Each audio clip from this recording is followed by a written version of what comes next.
big shopping area and all this other nonsense. And They've it's been just saying like, that for years, man. I know. They don't know what they want to do because Damn shame that they won't make it into an outside venue. Oh, yeah, Like it Yeah, would be nice to have like an outside or like a concert venue with a retractable ceiling. So for the summer, Yeah. you can actually do something. and with you it. know, there's one of those in Connecticut, right off of 95. That's really beautiful. It's a brand new place. It's like a Yeah. mid-size. that would actually outdoor they got venue. the space to do it, and they can put like a good Yeah. 5,000 seat arena. And it doesn't have to be huge, like a 10,000 Yeah. seat arena. Atlantic City isn't stable enough to handle something like that. and the It's a problem shame. is that Last time they had Metallica at Bader Field, that ruined everything. and it's That's because it all was metallic. and it's all politics. I mean, my dad grew up in Chelsea Heights, and he said, you know, he worked in AC for years. He worked in the school district for 40 some years, and he was like, I love this city, but nobody knows what to do with it. It's run They poorly. don't. It's the politics, and it's the mayor, and it's all the nonsense. And this guy right now, all he knows how to do is stuff his own pockets and hook his friends up. Yeah, that's what it all is. he That's what it does. is. The last That whole thing with Stanley Holmes having no heat, Oh gosh, no yeah. heat, no hot water in the Stanley Holmes projects. You're like, what the fuck, man? Like people I think can't the live only with that. guy- heat. Arguing about it now. The only guy who really gave a crap about AC is Jim Whalen, and he was the senator. He was a teacher at AC High for a long time, and then he quit and went into politics. He was responsible for the walk. He was responsible for cleaning up the inlet. And putting in the aquarium, all that stuff. He cared enough about the city. He gave enough of a crap to do that, but he always faced opposition. And he's dead now, which is a shame because he does. It's just like everything he did is just kind of uprooted. I heard that they had a Republican and nobody would work with him. The former mayor. They didn't Yeah. like him because he was a Republican and because he's Yeah. gay. Yeah. So he was just Gay Republican. But again, with black Democrats, forget it. Oh, he came in. Forget it. He Never came stood in a after chance. Langford, Yeah. and he inherited Langford's mess. And you should have seen. It was hilarious when Langford was reelected. When Langford was reelected, he threw this big gala event. Eric, if you want to come in, let me know. I'll send you a link. He threw this big gala event.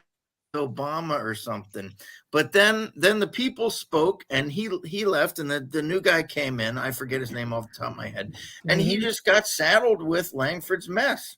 And then he was only there for 4 years, and then they had another mayor who ended up getting busted for having crap on his private computer, and then this new guy got elected. So it's a mess, big mess. But anyway, so we're the live. slow decline of Atlantic City. It's like The Strange Death of Europe, that book by Douglas Murray. It's The just American Werewolf in Atlantic City, ladies and Yeah, gentlemen. exactly. Yeah, and that's a real fucking horror story. There we go. So, hey, you guys, Batman's in Atlantic City. Look it up. Atlantic City has their own Batman. Vigilante. They have a vigilante. Yeah, this guy. No, he doesn't go around beating people up, but he goes around on his bike. He wears and hockey equipment. he goes around on a bicycle dressed like Batman. He's up on the roofs, and I don't know if he's doing anything meaningful, but it's a good photo op. You guys know that Gotham is actually in South Jersey, right? No. Isn't that a nightclub? In the early comics, Gotham was actually part of South Jersey. Ooh, really? That is good. That's when Atlantic City had real gangsters. Yeah, the old Nucky Thompson. Crowd. Yeah. When I talked to my friends, I was like, they're like, "Oh, we thought this was something new." I'm like, "No, this has been here for like ever." Like the Irish 100 years. No, the boardwalk itself. Oh, the boardwalk. I'm like, this is the oldest boardwalk in America. Yeah, I'm like, this is considered a national treasure. It's also loaded with homeless people now that park themselves. No, well, you've got these people that are like sleeping in like beach chairs. Yeah. And they're wrapped around in blankets, and they find these nooks like where the doorways are in the shops. and you come out at 6 o'clock in the morning, and they're just starting to wake up. Yeah, it's a fucking mess. Yeah. Well, AC was a health resort, but Okay. that's what Well, not anymore. Yeah, no. All right, so we are live. Welcome to episode 100. Yeah, we were live for about 5 minutes now. Yeah, I figured that. Eric just popped politics talk.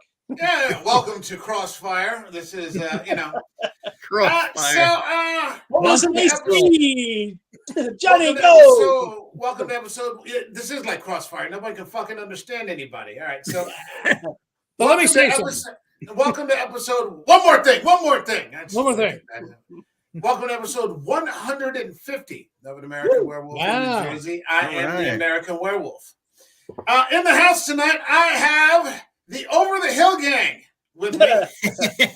For yourself. Joining me for a historic 150 episodes, and we talked about many times what the 150 or 200 would look like, and we talked about fucking Cloverfield and all kinds of stuff. But I couldn't be more pleased that this is where 150 landed on such a great fucking movie. That's just fantastic to talk about. And last year, John was posting and Bill was posting, I think, from last year, our Christmas episode where we went traditional and went with A Christmas Carol with George C. Scott. And I think in the batshit times that we live in, those sorts of things are more and more important. To coin a phrase from that Marvel movie, people need a little old fashioned. Every now and then. Yeah, and I'm watching this movie, man. It's in my notes. I was really touched about comparing that with the news of the day, and then sitting down and watching this classic old film, and it was a delight. It was a delight. Yeah, I was smiling, I was laughing. The spirit and the feeling from the film carried right over into my my mood, and sort of formally, I've got lights up and in the house and things like that, but it sort of formally kicked off the Christmas spirit for me, because I haven't watched any Christmas movies or specials yet. I hadn't gotten around to it. I saw this for the first time last year, actually, and then Michelle and I added it to our annual Christmas movie rotation. Absolutely. I saw it for the first time about 90 minutes ago. Okay. I had never seen it before. I just never gotten around to it. It wasn't anything I was ducking or avoiding or anything. It was just one of those things, it happens. And I just when I was like 8 years old, my mom sat me down to watch it. I hadn't watched it since, and that's a lot of years in between. But watching it again, even though I knew what it was always around, sitting through it was a treat. Yeah, I on the other hand, a whole different perspective than an 8-year-old. I, on the other hand, have actually watched this several times throughout my life with a range of different people. Okay. I was first introduced by my dad. My dad was a big Christmas bug fan. Good. Mike, you and I were talking about that, I believe, last year. Yeah. Because he grew up during the Depression and couldn't touch any Christmas ornaments until he was like 16, 17, because they didn't have much. They didn't want him to break it and what have you. So he went the exact opposite. So we sat down one day when I was a kid, and I loved it. But since then, I've introduced a movie to people. I sat one time and talked with Robert Prosky, the actor who was in the remake of it. The 1994 remake. He played the judge. He was involved with Cape May Stage because he had a house at Cape May Point. I remember. And we talked about it. We were comparing both of the movies at the time and the weight of it. And I saw it Saturday, Mike, as you said it was on YouTube. Yeah. And then I watched it today because Peacock showed it without commercials. Yeah. And I sat and watched it, and I sat and watched it today. And I'm fascinated. I'm glad it won the Academy Award for writing. Yeah. Right. It won 2 for writing. And I'm going, that script is actually brilliant because of the way they set that whole story up. The older I get, the more I appreciate it. Before we go any further, I just want to say, if your people are in the chat or if you catch it in the replay, this is currently available for free on YouTube. Bill told me that Disney Plus was running an episode, it currently also, and he mentioned that it's a beautiful transfer that Disney has put on there, and he was right. It's a beautiful, gorgeous transfer that's on Disney, Like John says, it's also playing on Peacock right now. I watched it on. I think I watched it on Amazon Prime. And it's on Prime. And Yeah. it's on. That's the last channel. It's on Prime, so it's available on those 4 channels right now. If you don't have any of those, you can still see it on YouTube. YouTube offers it for free. And it's not like it's like an official YouTube movie. It's not like an illegal upload or something like that. So you don't have to worry about it. Within the first, I mean, we're talking about Miracle on 34th Street, 1947, an all-time Christmas classic, and now I understand why. It just grabs you right from the beginning, and just sort of makes you smile, and that doesn't happen nearly enough anymore in films. Whether there are films that I like or that we like nowadays, that sort of good feeling and that sort of goodwill that comes through, and that focus on the intangibles, as it comes to be talked about later in the film, is apparent right from the get-go. And I don't know if that is the writing or the performances or just the overall spirit that they carry in it, but it's there. It's there from the beginning, and you can feel it. And I was very appreciative. If I can chime in before we start talking about it, because it was something that I noticed this afternoon. Go right ahead. Yeah. The one thing that makes it about this movie different from other holiday classics or movies that are based around the holiday is that it took itself, even though it was a lighthearted comical romp, for lack of a better term, it took itself seriously. Yes. There was no tongue in cheek, and there was no making fun of Santa Claus. The way they approached it, they played it like actors doing a role. And they were taking it very seriously, and it worked. And people keep forgetting that, because when I remind them of the movie, they go, "Oh, that got silly." I said, "Where? Where did it get silly?" So maybe it's your memory of it when you were younger and saw it. Now you might think it's silly because you got a little cynical. But I noticed that when I looked at it, they really took it seriously. They were everybody was very invested. Go ahead, Bill. Yeah, I really thought that movie came across to me watching it this time a lot more true to life than most of the late 40s and early 50s movies I watch. I watch a lot of them.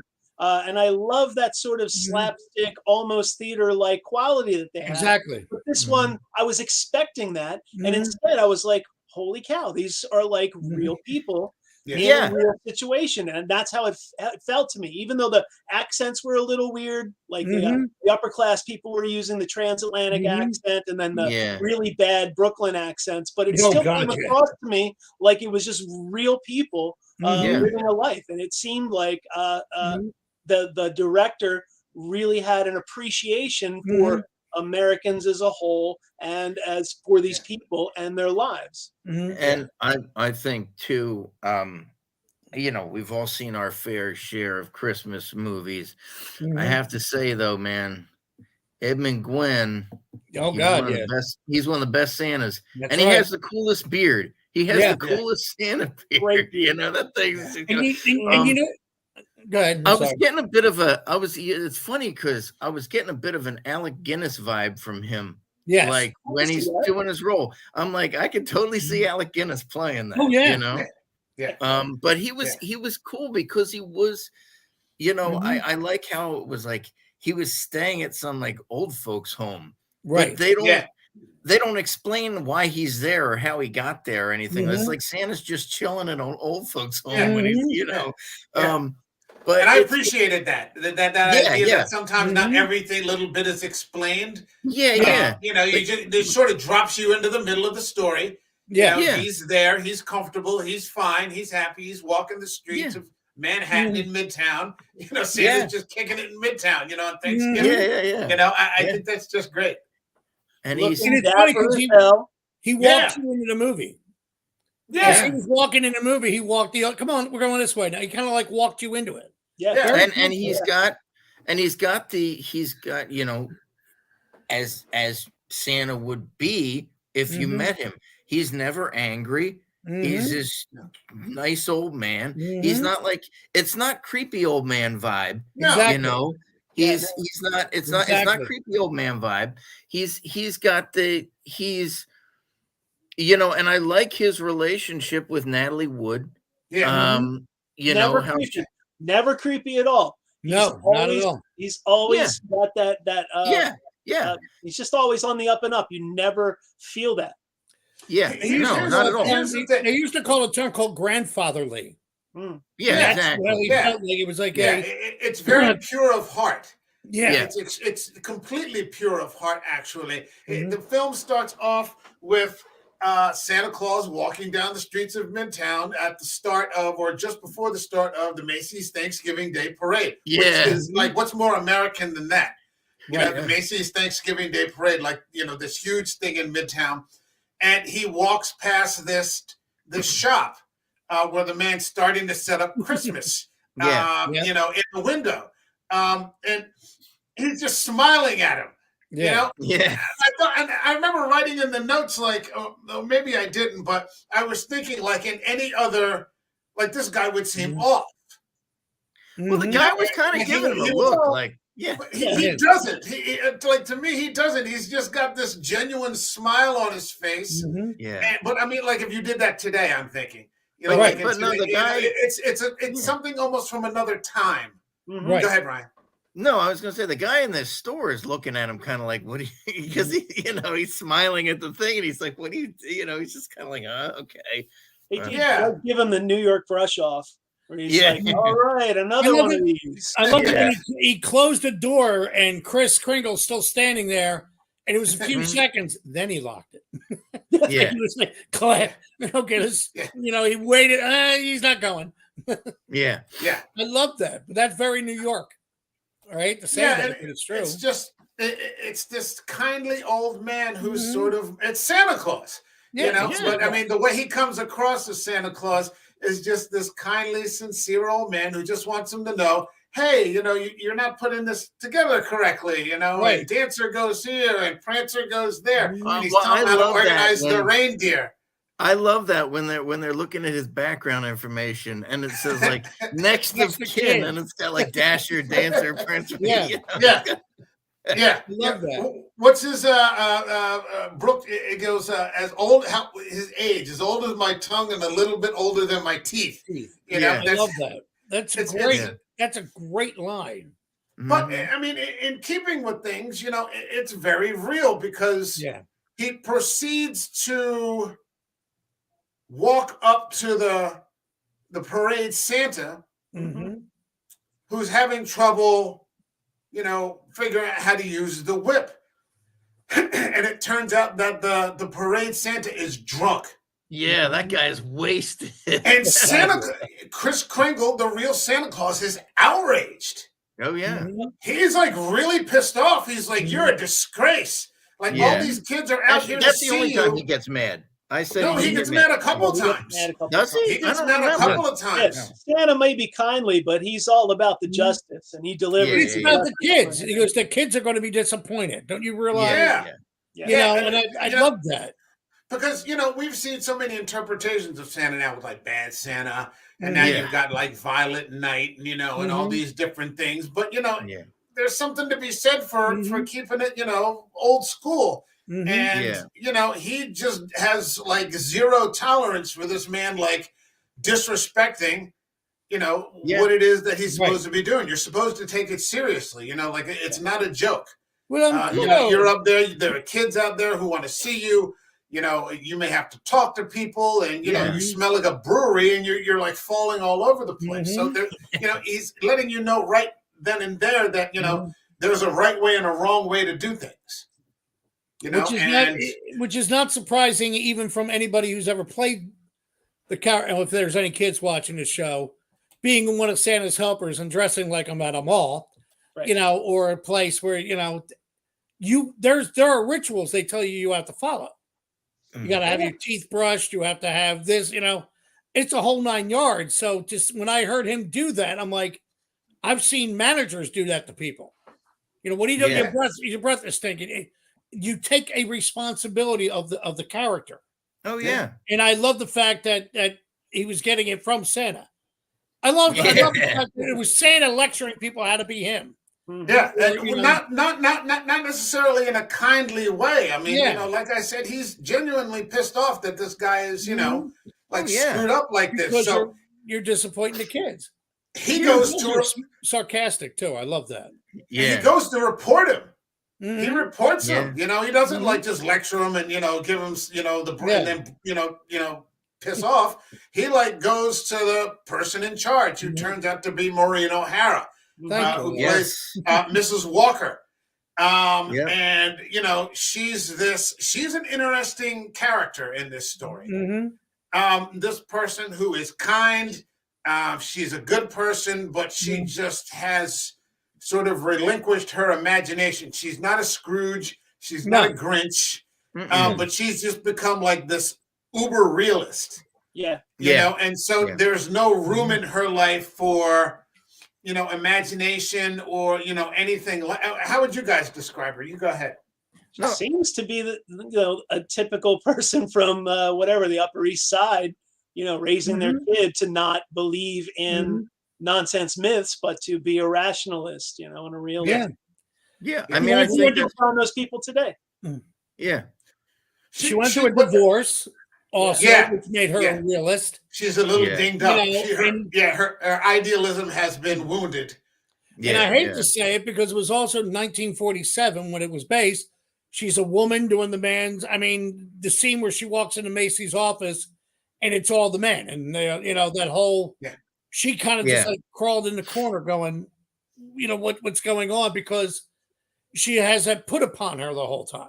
She kind of comes across as a strong female character. Yeah, she does. In the whole thing, even though it's but she's no nonsense. A good way of putting it. She's no nonsense. Hey, hold on, because I got all three of you. Let's go with John and then Bill. She comes across also as no nonsense. The way she handles everything is like when she gets worried about Chris, when she reads the fact that his next of kin are 8 reindeer. It's like there is that genuine concern, because she keeps saying it's my job. If he gets in trouble, I'm losing my job. So there is that sense of she takes on all this responsibility. Now, she has to be real. As opposed to having dreams. Okay, go ahead, Bill. I was just going to say that she comes across as a very strong character, which goes against the way we think about characters in that era. That struck me really strongly. Like, she's not very submissive. She knows what she's doing. She's a capable worker. Yes. She's taking care of her kid. And, that's just real strong will. I don't know if it was a temporary thing in the wake of World War II, which also could affect her imagination if you're watching all that horror for 5-6 years, and then you're out of it suddenly and people are trying to celebrate Christmas and you're just like, well, we've just been through a war, something like that. Sort of, unless it's like allegorical to people in general, the point of the movie is that people who lost their belief in magic because of horror, they can get it back. I thought what was like that part I got where it stretched a little far for me, not in terms of a criticism of the character, not in its how it's constructed or anything like that, was that she passed that absolute truthful kind of belief onto her daughter, Susan. Because I mean, there are tons of, realistic parents in the world, or realistic adults. And, as we talk later in the movie about the intangibles, there are people who believe in the things that you can taste and touch and, feel. I can see with my own eyes these things. And, I trust my senses, I trust my 5 senses, that kind of thing. She goes so far, though, as to translate that into the adult rearing of her daughter. Played by Natalie Wood, and that's where I felt, the character, took things a little far. Although, the kid is, fantastic and, however, well behaved and seems, settled and everything like that, and extremely intelligent and not unbalanced. She has that same. I mean, look at that look on her face. That's a great look. I'm the first one to criticize child actors, but I mean, my position on that has evolved over the course of these 2 years as I've done this. This is a fantastic performance by her. Yeah.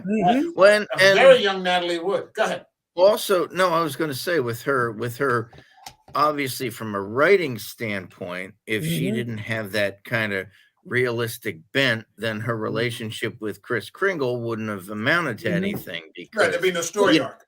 Yeah, because I mean, he's the one that ultimately makes her believe, and all that kind of stuff. Which that was a cute little part of it too,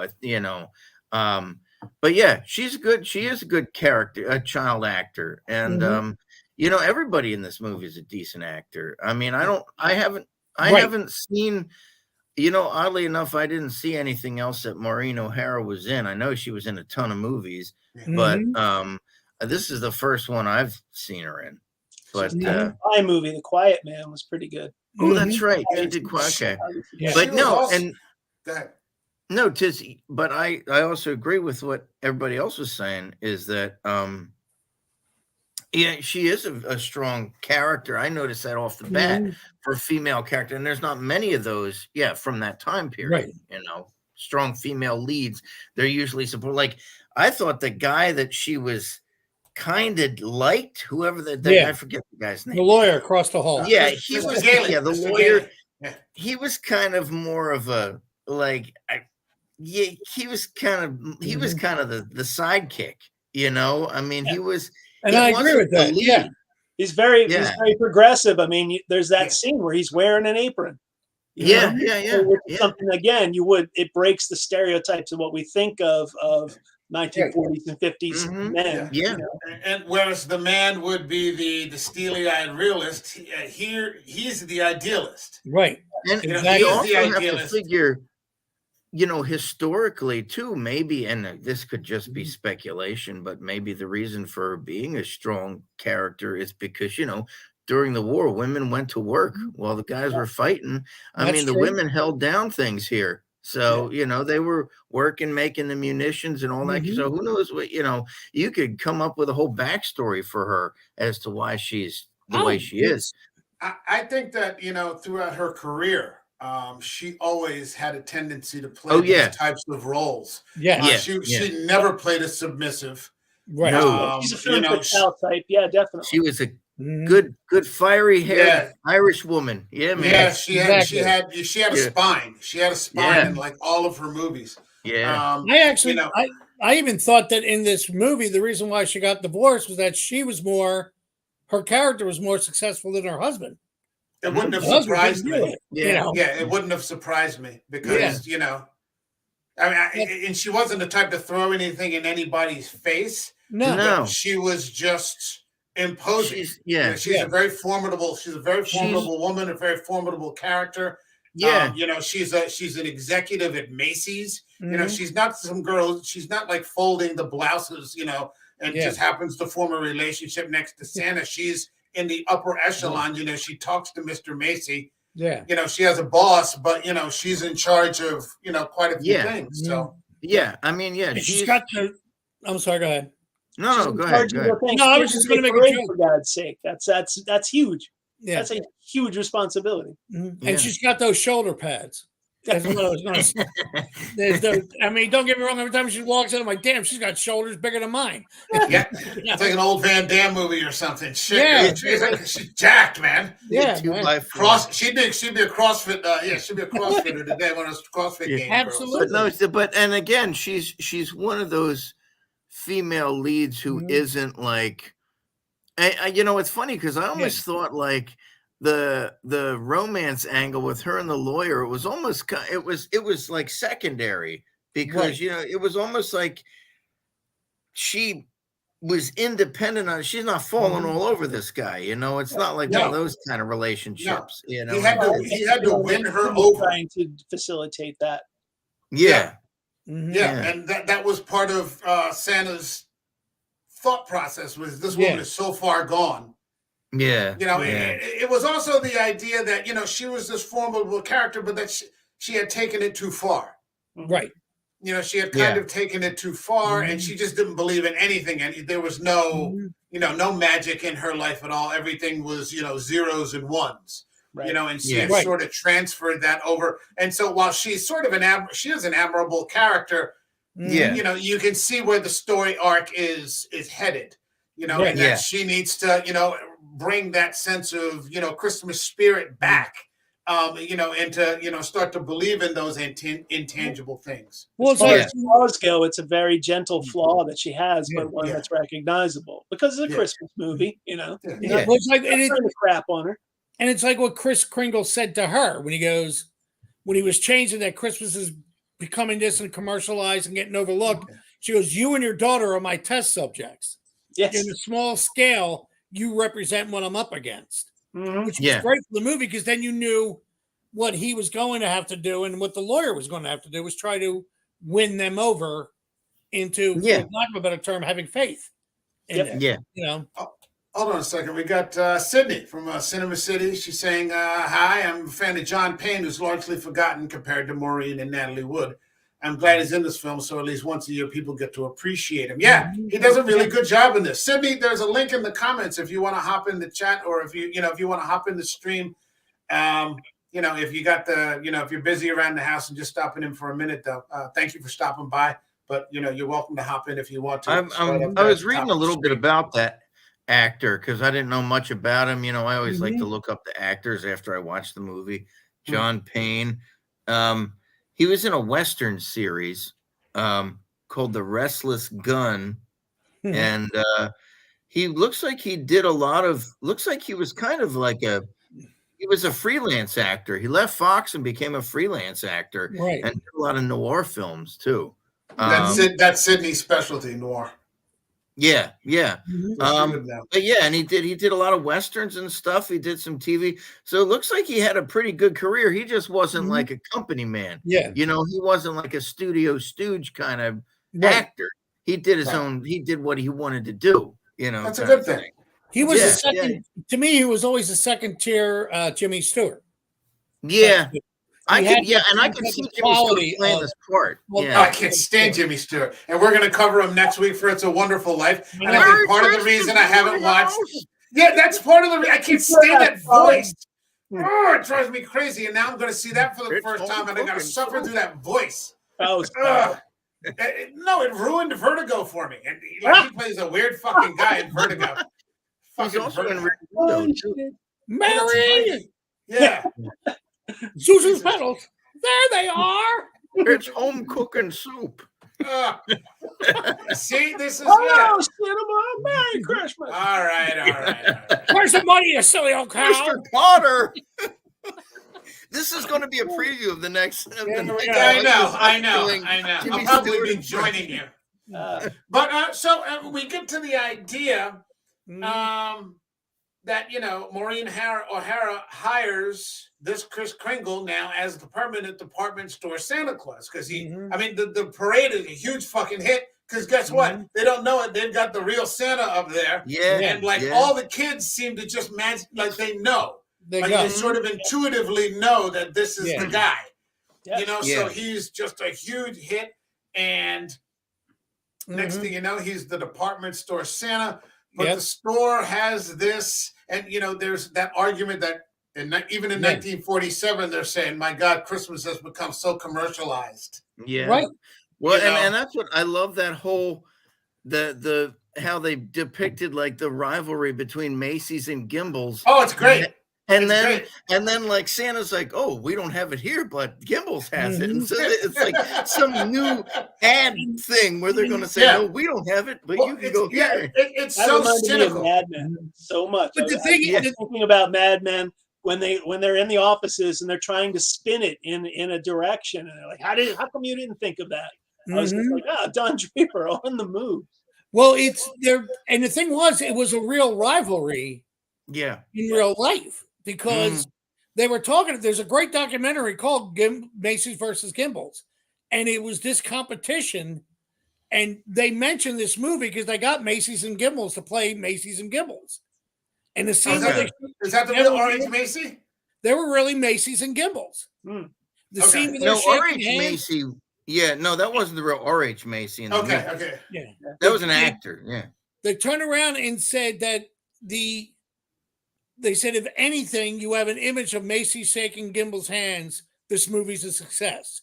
That was a critic from the Philadelphia Inquirer when the movie came out. He said, just to see them shaking, okay, it's a success.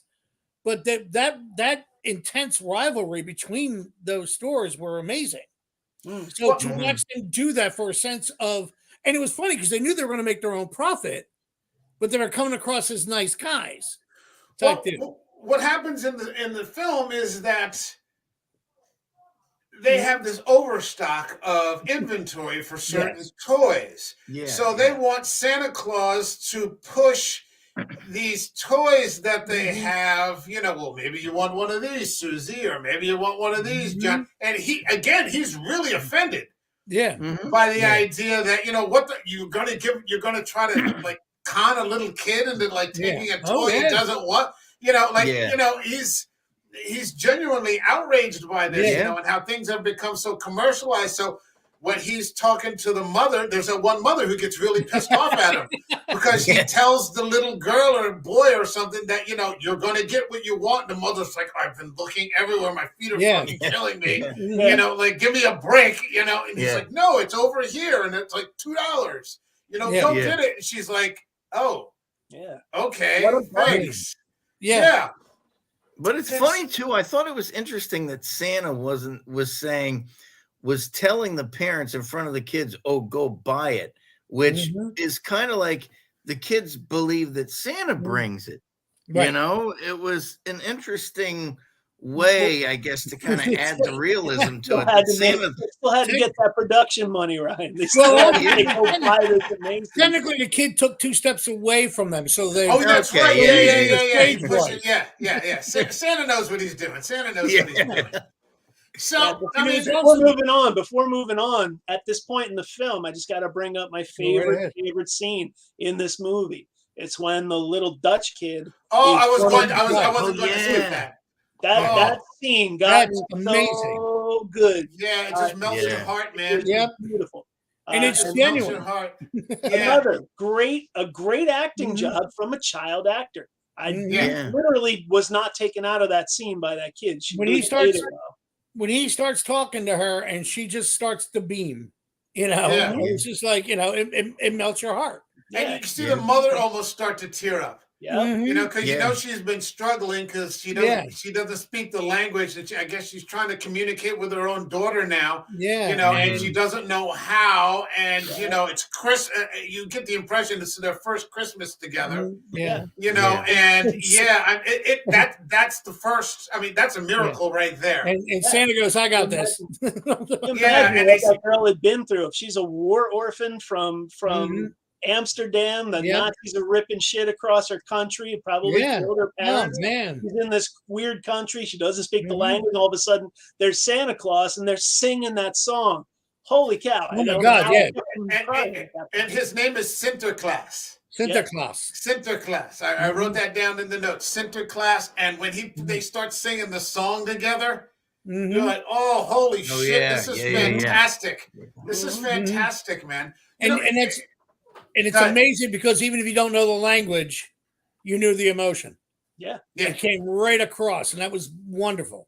And it comes back to Susan because Susan has been told that this is not the real Santa Claus at this point. Her mother tells her, that this is not the real Santa Claus, and Kris Kringle's talking to her because Mr. Gailey takes her to see Santa Claus, and the mother gets like really pissed off, about it, And Santa's like, well, how do you get what you want for Christmas? And she says, oh, my mother will give me whatever I want as long as it's sensible and doesn't cost too much. And you're just like, oh, Jesus.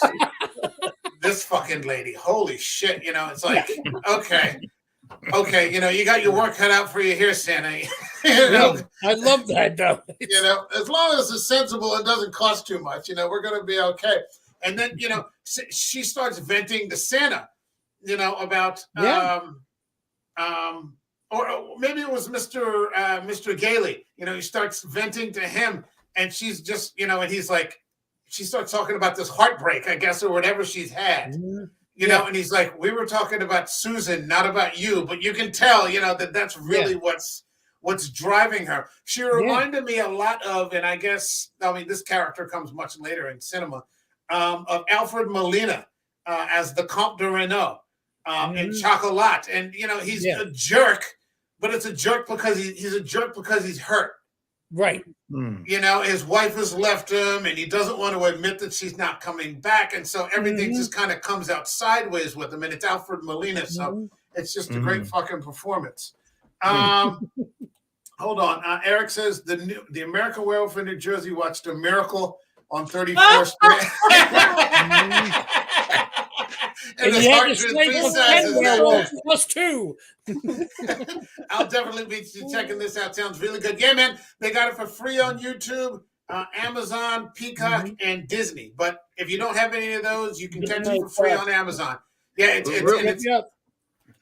Sydney says such great writing. Director Seaton was also the screenwriter. He was a jack of all trades, director for noirs, musicals, comedies, and directed Grace Kelly to an Oscar. Yeah, I looked him up and tried to find something to talk about, and there's literally like he is just a workman. He was just 100% professional. There was no scandal that I could find, and I wanted to find some just for the heck of making it a juicy podcast. But no, the guy is. No, man, it's Christmas, bro. It's Christmas. He was also in the days of the studios where they knew they could put this guy in. You had to crank him out and boom, boom, boom, boom, boom. Yeah, like a dependable guy. Yeah. And he also made Airplane was one of his last, or not Airplane, but Airport 7. Yeah, his last film. What was that? I remember that, but I don't remember. Airport 77? Wasn't that one of those disasters? The first one was called Airport, and then it was 75, 77, 70. That's what Airplane was a parody of. Yeah, that's what Airplane was a parody of. Yeah. Well, you know, it's funny. No, I was just going to say, we're just real quick, just to divert a little bit for a minute. We're bringing up all these Grinch references. It's interesting because today, my students, my 9th graders, thought the first Grinch movie was the Jim Carrey version. They had no idea there was a pre-existing cartoon. They were like, wait, there's another movie? They were like, wait, that's not the original? I said, no. I said, that is not surprising. Yeah, I was just like flabbergasted because like way too many choices, man. They didn't grow up with 3 channels and then PBS like we did. Yeah. Remember 48 was like the 57, you know, holy shit, I've got channel 57 now. Channel 17. You know, on the UHF. It's been the rabbit ears. Stand right there. Stand right there. On when we were kids, we were watching them because there wasn't much else going on, and it was there for you. Now these kids can go through their entire lives and miss entire huge chunks of cinema history and cultural history, and it just would blow by them because they're sitting there watching whatever YouTuber they like. They're playing video games, man. These kids today, I'll tell you. I had a buddy. My buddy of mine was telling me the other day. Both of his kids were jamming out on some video game. He got like top of the line, you know, Xfinity Wi-Fi. Both of his kids are slamming on some video game. They built their own computers, and you can hear them clacking on keyboards because they don't use controllers anymore. They said the kids think controllers, you know, slow them down. And he said they had both sons were going in the room with different games, I guess, and then they both had their Discords going at the same time. And he's like, I'm downstairs trying to do some fucking office work. And he goes, I can't get anything to load up. He's like, what the fuck is going on up there? You know, he's like, like all the bandwidth, like 1 gigabyte bandwidth. And they were eating all of it. You know, so like kids don't watch TV anymore, I don't think. No, not really. Maybe Cobra Kai or Stranger Things or something. And all of these originals have gone to like specialized channels. Like Charlie Brown is only available on Apple. Yeah, really? They watch movies in 20-minute bursts. When they put how many kids I talked to was like, well, did you watch such and such? Yeah, I watched it for 20 minutes. I'll probably get back to it later. I'll be honest. I have a nephew who's in his late 20s now. About 10 years ago, when he was late teens, I tried to get him to watch this movie, and I tried to get him to watch It's a Wonderful Life. And the minute it came on in black and white, he goes, oh, it's black and white. It probably sucks. Got up and walked out. Yeah. I had to go get him and bring him back. Wow. And it was funny because he watched It's a Wonderful Life. And at the end, he's crying. And I said, did it touch you? And he goes, yeah, but I really hated Jimmy Stewart's voice. And so there's somebody with you. But he was like, he completely converted after that. But that's also some of the attitudes they get. Oh, that's the old folks. Oh yeah. It sucks. And it's a shame because this movie just was. Our old folks were watching it. What do you think is going to happen when these kids that are kids today, his 9th graders, turn 28? Are they going to watch A Miracle on 34th Street? Mm-hmm. It's thinning out, brother. It's thinning out. They're gonna be using joysticks, going, "Yeah, I had an uncle who used to use keyboards." Stupid. They'll get there. When I was 14, I wanted to listen to the Beatles. I wouldn't listen to Woody Herman. It took me 25 years ahead to go, "Oh yeah, Woody Herman, he's awesome." Exactly. Who's Woody Herman? Yeah, exactly. No, I'm just fucking with you. All right, so we get to the point where, Santa is recommending people to, go to the other stores. Mm-hmm. And so what starts out as a scandal turns into a huge marketing ploy. Why didn't we think of, like you were saying, why didn't we think of this before? We're going to be known as the kind store, or the helpful store. Yeah. It doesn't make a difference if we don't carry it. We can send them to somebody that does, and all these customers start to become impressed. I've never seen anything like this before. Right. Instead of pushing on me something that I don't want, you're actually going to tell me where what I want actually is, so I can go get it and how much it costs. So then, they send them over to Gimbals. And then Mr. Gimbals, like, why the hell did one of you guys think of this first? Yeah. They're not going to outdo us. So it becomes this, like, Santa's like at the center of like this cynical plan, between the two heads of the stores that actually start helping people. Mm-hmm. Yeah. Instead of the main motivation being profit and making money, it becomes about giving people what they actually want. Mm-hmm. The rarest of things, and making a profit off of it. and by extension, but making a profit through goodwill. Right. Yep. Yeah. Instead of manipulating people, instead of boxing people into a corner, instead of letting people know, well, you don't have a choice, but hey, you better get your kid this, or there's going to be nothing. Right. Instead, they're like, holy shit, these people are so helpful. The one lady comes up to the guy and says, I've never shopped here before regularly. I'm now going to be a regular Macy's customer. Yeah. And I love that. I know. And it's just, you're like, holy shit, that's fucking amazing. And I love the next scene after that. They said, there's 8 more women want to thank you. And he's like, no, I can't take it. I love that. So, that brings in Mr. Sawyer. Oh, yes. The villain. Who wants great character? Who wants to take on who wants to talk about Mr. Sawyer? He's a total Karen, but you can see that he's got his issues. They made that plain, and that's why he's a jerk, because he's fighting his own issues.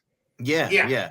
And it's funny, he's just a weasel. He's just this weaselly little jerk. And when he goes and when he reports Santa and says that he's crazy, I got so mad. I'm just like, oh man. Clear something up for me. He was not a trained psychologist, was he? He was just a sort of doctor, in-house doctor for the employees. Yeah. What the fuck is he doing fucking around with analysis? What is he doing? Because he was more important. He thought himself more important than he was. Yeah. Like I loved, he had that quirk where he was pulling on his eyebrow. Yeah. And then when his secretary calls it, your wife's on the phone, she's doing the same thing. I loved, he was that infectious of a character. Yeah. And he was the exact opposite of Kris Kringle. Yeah. He was getting mad. He was getting mad that Kris was asking him better questions than he was. Kris knew what he was going to ask. Right. Yeah, and I think the fact that he couldn't throw Santa Claus off just pissed him off even more. So he just doubled down on. He was like a Grinch. He just kind of doubled down. He was the Grinch in the movie who just kind of doubled down on the bad will. Trying to manipulate things. Push Santa too far. You can only push Santa so far. And what was the young kid's name? Alfred, thank you. There's young Alfred, the 17-year-old who's just kind of cleans up around the place, and he becomes friends with Santa. And then Santa finds out that Alfred and Mr. Sawyer have been meeting every day after lunch. As Mr. Sawyer fills him with all these insecurities, and he's projecting all these doubts, that he hates his father. And this means because he wants to be Santa and give to little kids and, make himself feel good through giving, that means that there's something wrong with him. Right. And because he's too young to know any better and to tell this guy to go fuck himself, he starts to doubt himself. Like he starts to become filled with neurosis. Right. And Santa go ahead. Go ahead. My favorite line was when Alfred turned around and said, "Well, apparently I hate my father." I never knew that. Well, it must have happened in the past. I just love the way he said that. But it was funny because I was waiting for Alfred to start doing this. Yeah. Because he was making Alfred him, filling him with neurosis, with doubt. And Santa's like, there's nothing, Chris is going, there's nothing wrong with him. Yeah, he goes, you're too young to be filled with all these. You're not even experienced enough to have done all these things that Sawyer's telling you is wrong with you. When did you start to acquire all these these negative traits? I don't know. Chris went to defend him. Yeah, and then he eventually got pissed and hit him. Yeah, when he hits him with that umbrella, I laughed so fucking hard. It was like a Three Stooges move. And he goes, there's only one way. This is just another example of Santa's outrage, that he's not just some kindly, sort of beneficent hippie, just kind of hugging everybody. Eventually he's just like, there's only one way to deal with men like you. He goes, you're heartless. You don't listen to anybody. And he just whips that umbrella out and just cracks him right on top of the fucking head and just knocks him out cold. It's fantastic. He was faking Chris Kringle clobbers. He was faking it though, because he heard when after Santa conked him in the head, he sat down and then he pretended to be knocked out. So, I didn't get that. I didn't get that. Okay, I must have took my head while I was laughing. Yeah, he was waiting for them to come in the room. When he came in, he was playing it up. Oh my God, he hit me! Look at the lump. Even more deep. Because it was a little pop. It wasn't even a big. Yeah, it was a little boom. Yeah. I love that this wasn't a movie that carried a redemptive arc for him. Right. He was just a jerk, and he got fired. Continue to be. He's going to continue to be a jerk. The world is filled with jerks. You're not going to cure all. Santa can't cure all the jerks in the world. And Macy fired Sometimes the best thing to do is just to fucking knock some asshole in the head, when you've got no other recourse. And then, you're fucking fired. Bye. Have a nice time. You try to talk to him, you try to bring him around, but this guy just doesn't want to hear anybody, and gotta go, buddy. Gotta go. And it was funny because he was trying to save his ass after Chris got in trouble and they went through a lawsuit. Yeah. He gave the lawyer the information to go to the press. We don't want to have a big scandal. Oh, good idea. He made it worse for himself. Well, what had happened at that point, because he hits Sawyer in the head, they have him committed. Right. Temporarily committed to Bellevue, which probably isn't as nice looking as they portrayed in the in the film.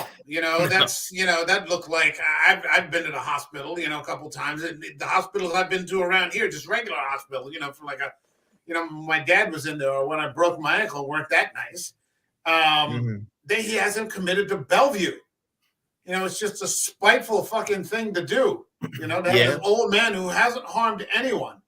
There's no reason to do this other than, he's so insecure and unstable that he just feels threatened. And then I felt kind of bad when Santa he wants to stay there. Like he wants to stay defeated. He's kind of just like gives nobody up. Cares. The point about it was Chris wanted to find out if people cared still. Yeah. And when he realized nobody cares, and he felt that Maureen O'Hara's character, didn't care. It hurt him. Sent him to go. He was like, well, what's the point? Why should I? Yeah. And that was heartbreaking. That was a heartbreaking scene when he was sitting there. Yeah, because I remember watching and I'm like, is he going to be defeated? Like, is the hospital going to, get the best of him? And you know, for a couple of minutes there, he is. Yeah. But then, down. Yeah, he was down for it. And all those acts of kindness start showing up. Mm-hmm. Yeah. It all sort of comes back to him. It's almost like a pay it forward kind of situation there. And, this comes to, one of the best, well, maybe the best scene in the movie, or, part of the movie, the act, his day in court. Oh, yeah. Which is just the judge. Holy shit, that judge is fucking as a riot. Yep. And the prosecutor and the whole thing just had me rolling. Say that again? His facial expressions through the whole thing had me rolling. Yeah, and he's always checking with his political advisor he's from the political advisor. That's Fred Mertz from I Love Lucy. I Love Lucy, yeah. Really? Yeah, that was Fred Mertz from I Love Lucy. Yeah, the political guy, where he's like nodding to him. He's like, and they're back and forth, just like, good job. Yeah, that was funny. For years, when I was at Stockton, there was a group of us that used to walk around when somebody would make a complaint. We would imitate the judge going, overruled. I loved him. And he was a great supporting character who was basically getting over his head because everybody was coming at him from all sides.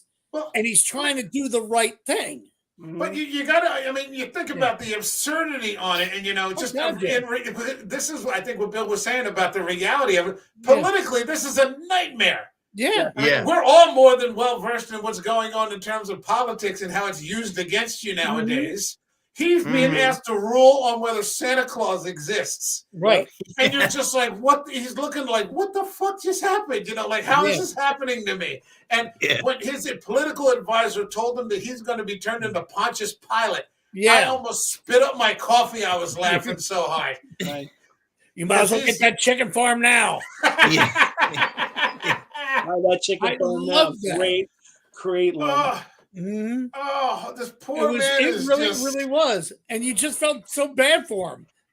Yeah, he is truly a victim of circumstance. He just happens to be the sitting judge on the case to rule whether Santa Claus exists. Even his grandkids don't even want to put up with him. Right. Another great scene. Say goodnight to Grandpa. And they give him when they go walk to bed, having a kiss for Grandpa. Yeah, walked right past him. Walk right past him, man. That's harsh. I was like, damn, cold shoulder from a little girl. Oh, man. It's rough. Damn. It's rough. So, he gets his day in court, just the way Santa Claus gets up there.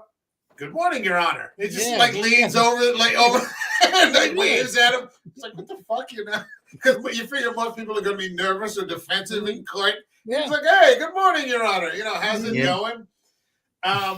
Which leads to, the Gailey character. We find out later he's quit his job. Yeah. That's not a small thing. That he was like, a pretty good lawyer in a pretty good firm in Midtown Manhattan. Right. And to, sort of, that's just great exposition, I think, as a testament to his character, that this was important enough to him, and his friend, because at this point, he's friends with this man. Yeah. And he believes it's apartment and everything. They're sleeping. Yeah, he's moved him in. They're like roommates now, and he believes so much that this is absolutely the right thing to defend this man. Not necessarily that he even, believes he really, has 8 tiny reindeer or whatever, but that, someone needs to defend this person. That, he quits his job at the firm. Right. And that brings him into conflict with Maureen O'Hara. Right. Who starts, poking him, about, your security and, you're supposed to do this and, the reality of your situation. Yeah, he's not meeting the standard of her expectation. Right. And I love that he's just not he's not bothered by this at all. He's like, no, the problem is yours. Yeah, all the things that you think don't matter are really the only things that actually matter. And when you figure that out, there may be nothing left for you by the time you figure this out. Yeah. And he's telling her that this opportunity with me, may have passed you by the time that, you figure this out. So, I mean, he wears an apron, and he's a progressive guy, but he's firmly rooted in what he believes in. Yeah. And he doesn't budge on that. He's not some sort of simp, who, it's just going around, doing whatever, Maureen O'Hara's telling him to do, or, she's not, nagging or, whatever it is. He stands up clearly for what's right for him. Yeah. Imagine two strong characters existing in one story together. A man and a woman. Yeah. Good grief. That would be unthinkable to write today. She would be telling him how to do everything, and he would be, "Oh, you're awesome. I don't know how I survived so long without you." Yeah, You really got to watch a Spencer Hepburn movie.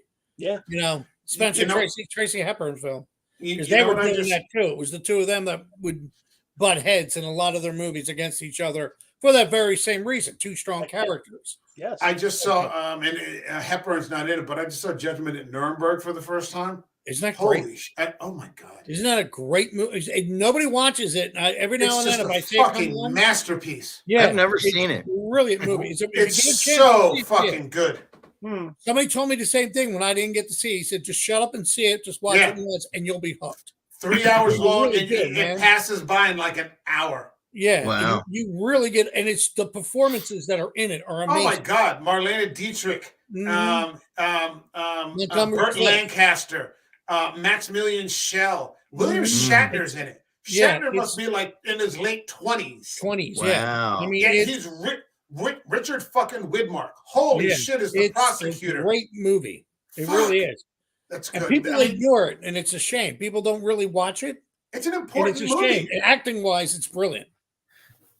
You sit and watch it, and it's literally people get their own little moment and shine in it. Yeah, absolutely. Everything is like fucking 7-star, man.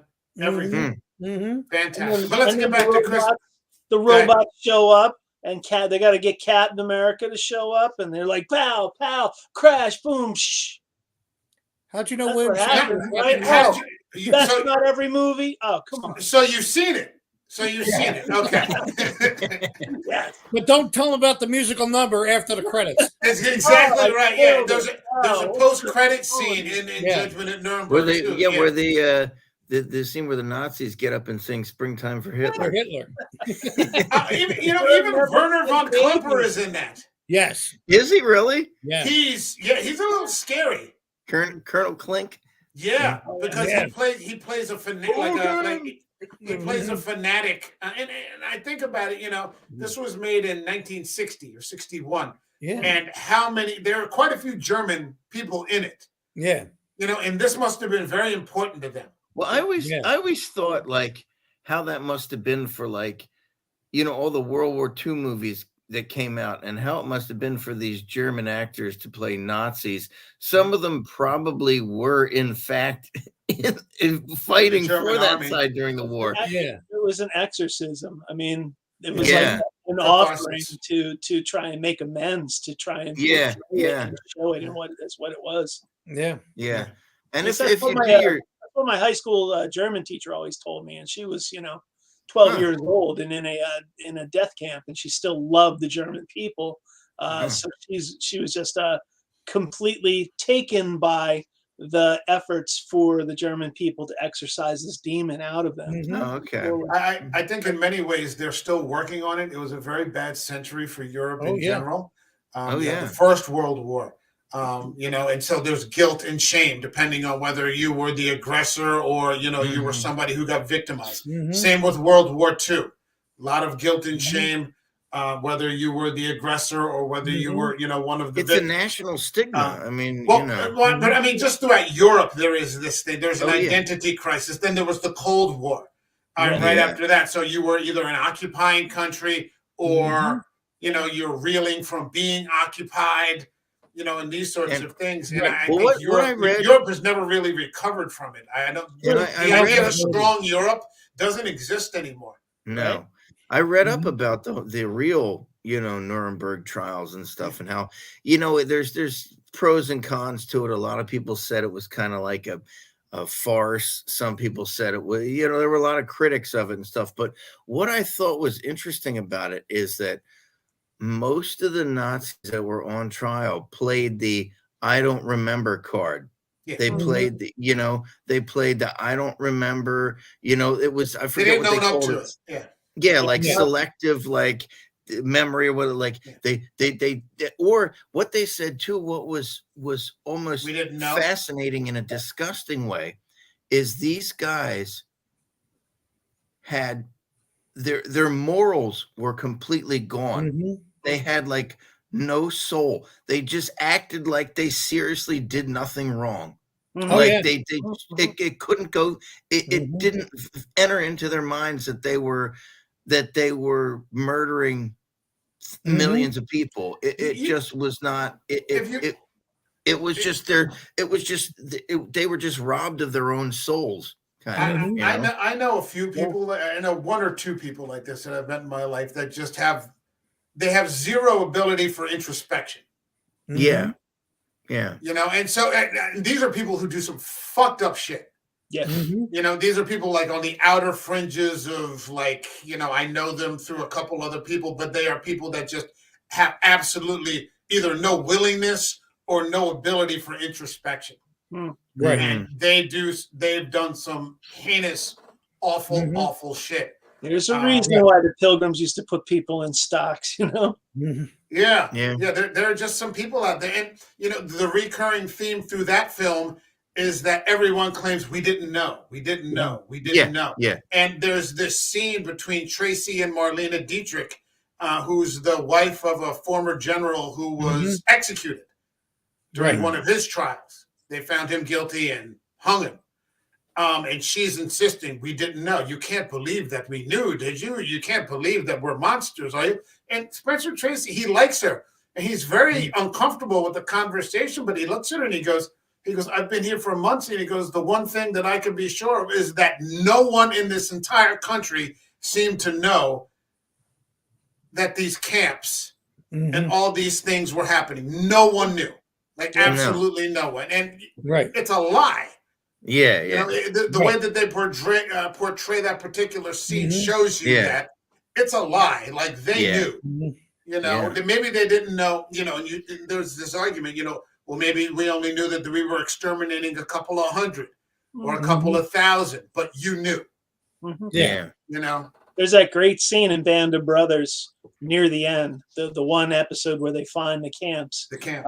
And the one character, the U.S. soldier, breaks something in some upper class German woman's house. I remember that, yeah. He gives him a dirty look and he's like, I'm sorry. And then by the end, they discover the camps and then he sees her being forced to clean up in the camp, and there's no way about it. And he's got that umpy look, he's looking at her. Yeah, she can't make eye contact with him anymore. Yeah, she can't make eye contact with him anymore. That's cool. Yeah, she's lost that superior bullshit. But anyway, let's get back to. I'm sorry, we veered off. Let's get back to Chris Tangle Santa Claus. Christmas. It's Christmas. Father Christmas. So I mean, so infected with World War II, it's hard not to talk about it. Oh, absolutely. The actual way the Jeeps were absolutely in the parades. Yeah. I tell you what, the way that they ended the trial was brilliant. I mean, bringing in all the letters from Santa was was great. Like, because I just love the prosecutor's son. Before we get to that, I want to talk about the prosecutor's son coming up in there and using his own son against him. He's looking at his wife like, what the fuck are you doing? And she's holding up the subpoena like, what the fuck do you want me to do? Oh, no, my daddy told me that there's a Santa Claus. Daddy would never tell me anything that, wasn't true. Would you, Dad? No. And you like just the whole fucking gallery is like dying laughing in the back. I love it. Yeah. But just the way he shook his head was like, fuck me. But just, that it was that good kind of last minute save, because you're not sure how it's going to turn out. And then all of a sudden, like, they come in with these bags and the U.S. Postal Service saves and just dump it right on the stand. Yeah. That was they were funny. just trying to get crap out of their office. Yeah. That was You their do whole realize, yeah, every time they were talking about Kris Kringle, like Macy's and Gimbel's were like, well, we can't get rid of him. You know, he's helping us make money. The post office, let's just get rid of the letters. It's all. They never said he was Santa Claus. It was all benefiting them. You know, everybody was getting a benefit from that. So technically, according to the script, they never said he was Santa Claus to the very end of the movie or dropped the hint. No, but it's all these there are these various little miracles that have occurred throughout this movie that all work in Santa Claus's favor. Right. You know, like the thing with the department stores. You know, he gets everybody to do this. You know, the connection at the Macy's Day thing. You know, the thing with the postal service. There are all these little small things that, you know. Yeah. The doctor from the retirement home getting the X-ray machine he needs. From Gimbel's and Macy's giving him money. You know, he goes, I have a friend of mine who needs, and it was funny because it wasn't like he reached into his bag and pulled it out, or there was a sleigh. Yeah. They had none of that. It was all rolling his way, and it was great. It was a great setup. You know, what were you saying about faith? I'm just saying. Yeah, because there's an argument about faith in there, and there's all these little crumbs, these little crumbs that you're following to get to the final conclusion. It's not this huge reveal with the lights and the eminence. It's all this little stuff, and when you get to the end, oh well, there's that cane. Maybe it's never a 100% resolve in is it Santa Claus. It's always the whole way. You're like, well, you could make an argument against it, but there's all these little clues. Right. Yeah. I mean, at the Christmas party, when they're at the Christmas breakfast, and Kris Kringle's talking to Natalie Wood's character because he didn't get her the gift she wanted. The house, the house. And Maureen O'Hara goes, so you're just a nice old man. And she said, I'm wrong. And she was trying to explain faith to her. Yeah. Mm-hmm. You know, it's when you believe in something, even after it doesn't work, you still believe in it. So it doesn't make common sense, but you still believe in it. And she goes, so you mean at first you don't succeed, try again? I thought so. And dismisses it. Yeah. Until, she's raised the cynic. She's raised the cynic. She's raised this until the big reveal at the end. Cynical skepticism. You know, but you know, there's a swing. There is a swing when she goes running out the door.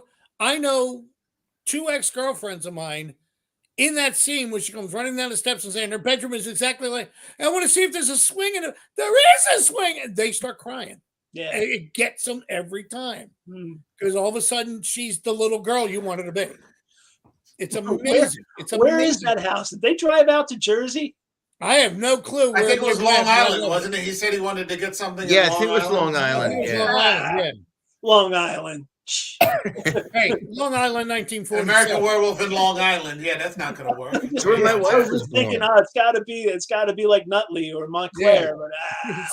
But don't tell Michelle we said this, then, right? Yeah, it's no, it's all right. She was there till she was 4. She doesn't really have any memory of it. She was born. She lived in Hicksville, where Billy Joel's from. So Miracle Mile. But so she was living in Allentown when they were closing all the factories down. Is that what you? I like that song. That's like one of the few Billy Joel songs. I'm not a big Billy Joel. I can't stand Piano Man. I hate that. And Billy Joel was in a metal band. And I did know Billy Joel. He was in a metal band. They were called like Attica or something like that. Yeah, Attica. Yeah, and they had these big afros. They had like this big curly hair. He had big Jewish fro. Yeah, he has the big makeup off. Yeah. Billy Joel doesn't cut a handsome figure as a metal guy. He doesn't cut it. Well, so the movie. Sorry. So let's get back to Christmas. Yeah, the movie Billy Joel's a bit far. 34th Street, and you spend the whole movie waiting for this big reveal, this big thing to happen, and all the miracles are just so small and subtle. And that's what works. And they're all personal too. Like the miracle that happens for the little girl with the bedroom. Some casual observer would be like, "Yes, so what?" You know. But for her, it was a miracle. What about Maureen O'Hara's miracle? Actually, it was funny because I thought when she said you told her that, and he said yeah, and that's when he kissed her. Mm-hmm.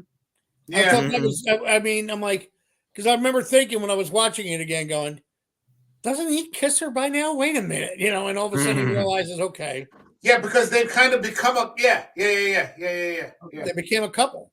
They became a couple without but you never really see it happen. They just they've transitioned over into becoming a couple, and then they have that argument. But I mean, you're right in that it's just these very small personal things that have continued to happen, but the end results. Mm-hmm. It has individual results, but the end result is that it ends up building faith. Yeah. Within the biggest two miracle is that Macy's and Gimbel's work together. Yeah. True. Well, that's a miracle. But I mean, like I said, and like you said, Bill, I think the one that got me was the little Dutch girl. Mm-hmm. That was just wow. This is like. Because I had seen George C. Scott's Christmas Carol many times, but I mean, this will end up being a purchase, which I'm sure you'll be able to find on any rack for like $2 or something. This is going to sound weird, so forgive me. But when I saw it again today, prior to seeing the movie again, a friend of mine had sent me an email reminding me that next year is let me make sure I got it right. The 180th anniversary of when Francis P. Church wrote, "Yes, Virginia, there is a Santa Claus." Oh. And the reason why he sent it to me was because for 2 times on stage and then for years being Santa Claus for a guy on his radio show, I performed it every Christmas Eve live on the radio and did it like as if Santa was reading it. And the funny thing was, the guy who sent it to me was in the first show. When you read that editorial, all you say to an 8-year-old kid, "Yes, Virginia, there is a Santa Claus," and they'll go, "Okay," and walk away. If you read that whole thing, that's not written for a kid. Right? It's written for the adults to remind it's your responsibility to help with the faith. And it was something that was said earlier tonight when they turn around and say it's only what they see, and that's in the verse where he said, "Your friends have been affected by they've been affected by the skepticism of a skeptical age. They do not believe, but yet they see." And when I remembered that watching this thing, they see it right in front of them, and some people either accept it or they don't. That's why children are that way. The childlike faith. And it was weird. I was comparing it to that time because they're going, that wasn't too far off. It was just over 100 years prior to that it was written in this movie was there. And I'm going, I wonder if they took that into heart when they wrote this script. The point of it being, it's that, it's the faith of what you believe in type deal. And it's the little things. Like, go ahead. Go ahead. No, I was going to say, it definitely seems to have a... Go ahead. I'm sorry. No, please, go right ahead. It definitely seems to have a Christian kind of overtone, or, with the idea of faith and these small miracles, that are happening, and these, strong, upright people who are nevertheless a little jaded by life. In the movie Serenity, when... The male character was talking to preacher when he said about faith, and he said he's saying faith is a train that doesn't come. The preacher turns around and goes, "Why do you think when I say faith, I'm talking about religion? It's about what you believe in, either in what have you." I mean, there's a line in, again, going back to the Francis P. Church thing. He said, "You don't see fairies dancing on the lawn in the morning light, do you?" No, of course not. That would be foolish, but it doesn't mean they're not just out of the corner of your eye. Right. And that's what, to me, this movie had a lot of that. And it goes to, I can't remember his name now, the guy who played Kris Kringle, who got the Oscar. Edmund Gwenn. Thank you. I knew it was Gwen. I couldn't remember his first name. But the thing was, that's what he was trying to say. Do they still have that belief?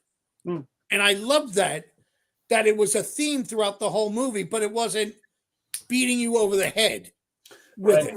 Ryan, this is a question only you could answer because you're a parent. what's it like for kids nowadays? Do they believe still, or what's? Well, I mean, maybe not necessarily just in your house, but I mean, I'm sure you have communities of friends who have kids around your age. Yeah, it's still people still try to keep it going. I mean, it's funny because like in our family, Michelle's brother and his wife from the get-go were like, look, there's no Santa, blah blah blah, like right off the bat. But our kids are like, no, he's real. So that's it. So our kids, our kids are, I mean, Santa, it's still, he's real, and that's it. So, but most everybody else is, kids still believe. I mean, it's we have the whole, elf and all that other stuff, and to kind of reinforce the belief and everything else. So yeah. Okay. When I was young, I had a stocking that hung just outside the doorway of my bedroom, and so the door would be open, and it was empty. But on Christmas Eve, when I woke up Christmas morning, I knew that Santa had come because the stocking was full.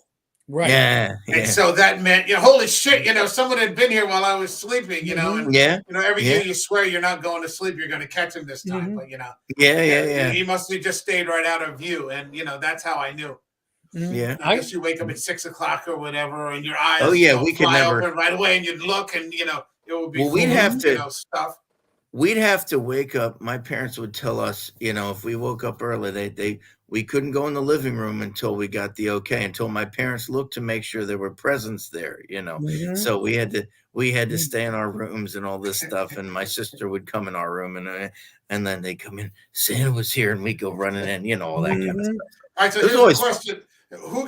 Now, I got presents that were not wrapped. My parents did not wrap the presents. Toys, I got everything was wrapped. Boxes. Yeah. Oh no! Santa didn't do any wrapping in my house. Everything was wrapped, and I still remember distinctly. And I think I was about 5 or so, and I remember distinctly telling Santa I wanted the whole collection of Jedi men. So here we go. This was great though, and there's a picture of me. And I have to find it somewhere. My parents have it of me unwrapping this thing and opening this shoebox full of Star Wars figures. And it was just like, it was so cool. I'm just like, ta-da, like here they are. Like I expected them to be there, It was really, that was one of the that's a memory that still sticks with me, But it was always fun. It was always fun Christmas morning. And my kids are always still excited. They're always fun. I try to do don't go downstairs yet, but you can't. I mean, the way our house is, they're just going to go tearing down the stairs and it's right there. So, you can't really. But no, everybody, like I said, all the kids that we know, despite my nieces and nephew, everybody else is, firmly believes that Santa's real. So, actually, it's funny. Audrey asked me the other day, she's like, because she knows like that Santa's helpers are the ones who the kids see at the mall because Santa's too busy. So he has these other people doing his work. So she's like, well, how does he pick those people? And I said, or how they're like, how do they can you come here? Well, she's like, no. She said to me, how do they become Santa's helpers? And I said, well, Santa handpicks those people. I said, they're the people who've been really, really, really, really good all year.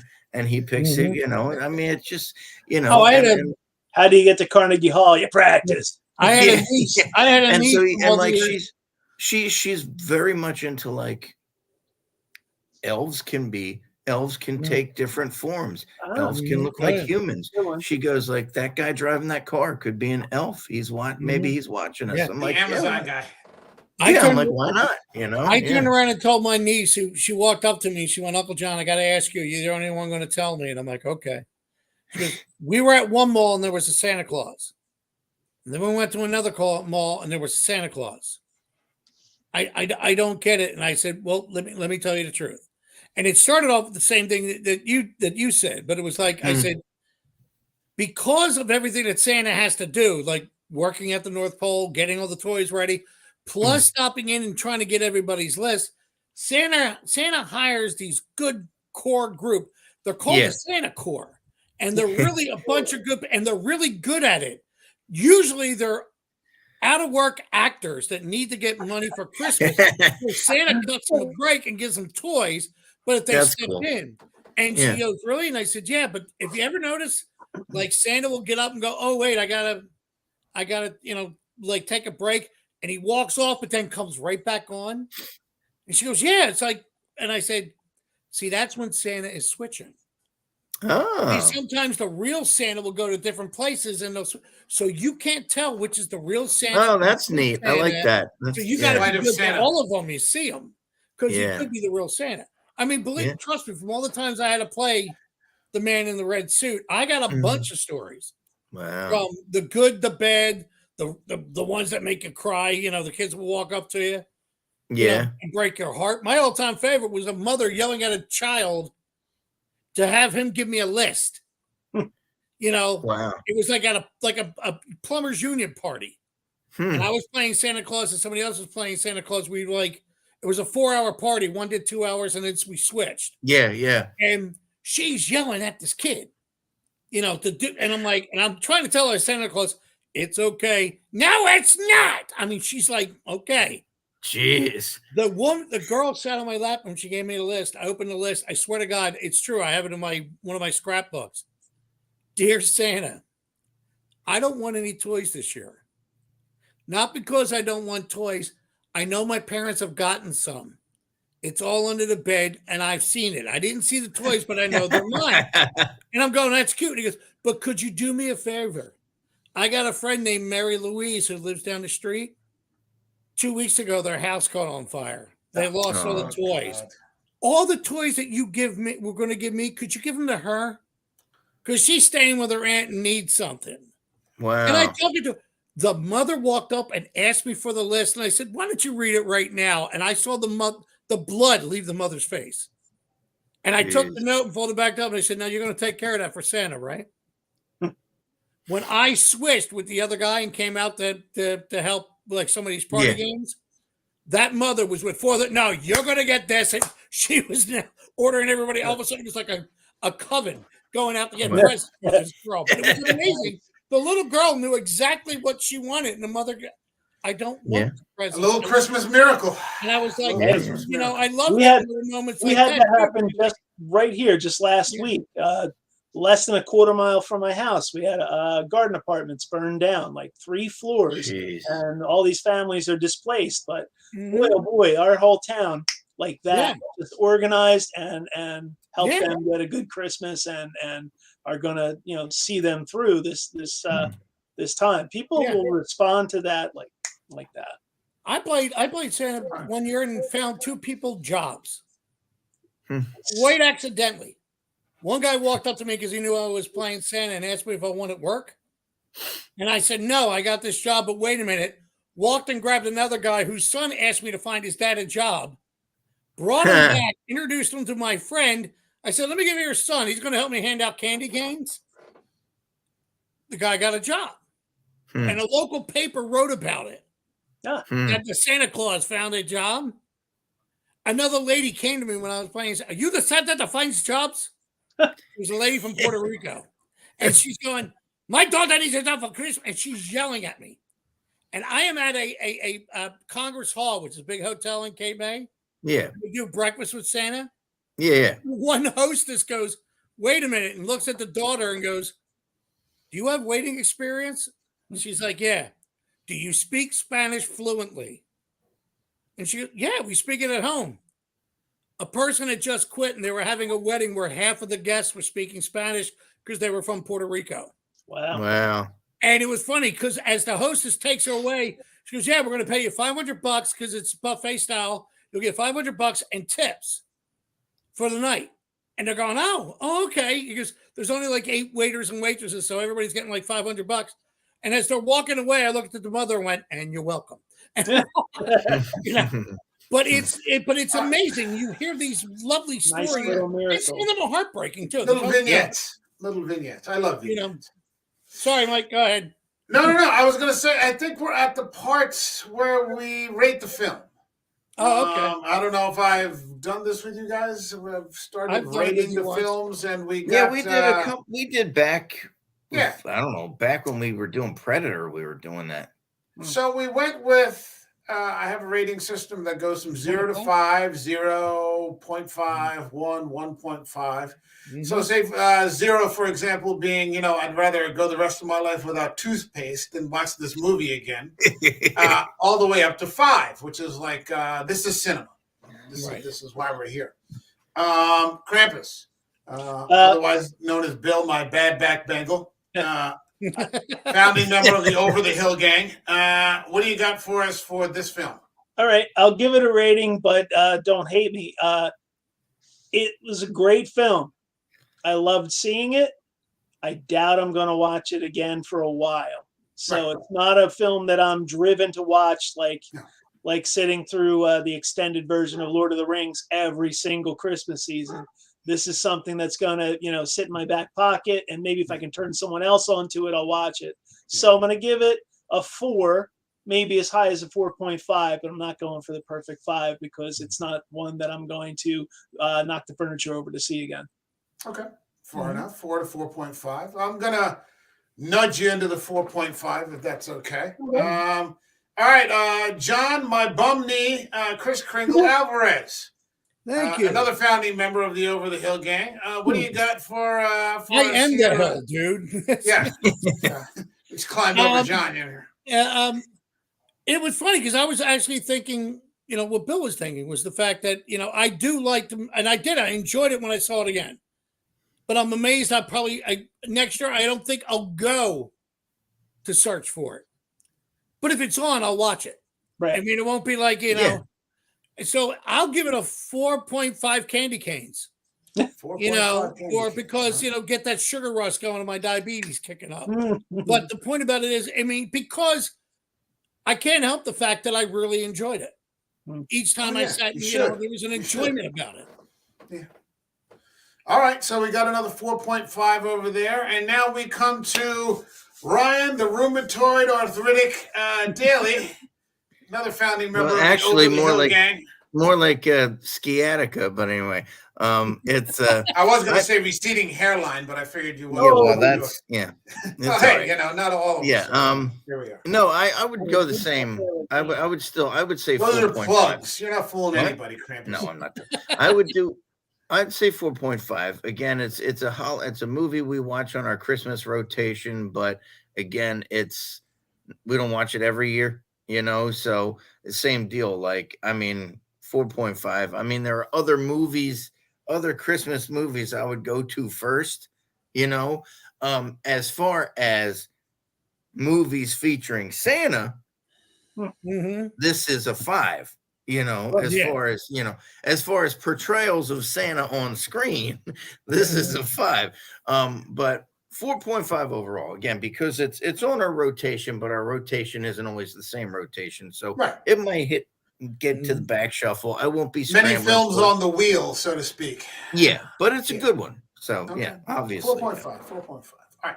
I am going to go with 5.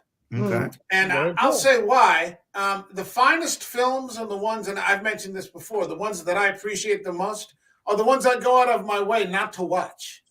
Yeah. Because I never want to lose that feeling of it becoming repetitive. Yeah, I see. And I've found movies that I've watched and I realize I have that feeling about, and then I realize I'm not paying attention. I'm like, oh shit, I'm on my phone. I'm like, what the fuck? And I'll pull it out. And just watch something else. Yeah. Because I don't want to lose that, that sort of new feeling that comes from, the movies that I hold in the highest esteem. Yeah. It's different. Yeah, and so like you guys, I probably won't watch this again for a good while. I don't see myself automatically going to it next year. Although who knows? It's only my second time watching it next year, so maybe I will. I don't know. But it won't be a go-to. I don't know that I'm even going to get around to Lord of the Rings this year. Although I typically because I think I watched them in the summertime for some reason. I went through all 3 Hobbits extended, and then I went through the Lord of the Rings extended, and it just feels too soon. Yeah. And it would be something I, probably wouldn't be paying that much attention to. You watched the Lord of the Rings extended? Yeah. So it got done last week. Lord of the Rings extended really long, man. I'm impressed. Yeah, I'm impressed. Right. It's the only way to watch it, though. It's the only way I watch them. I own them all on Blu-ray, extended versions. I started watching. It's funny because I hadn't seen those in years, and I started watching Fellowship last year, the extended version. I just haven't gotten through it yet. I kind of was watching it and then got distracted and turned it off. We started watching it last year and got done this year. What was it? Bill posted it up on YouTube. Nerdrotic had done last year, because last year was the 20th anniversary of Fellowship. Right. Yeah.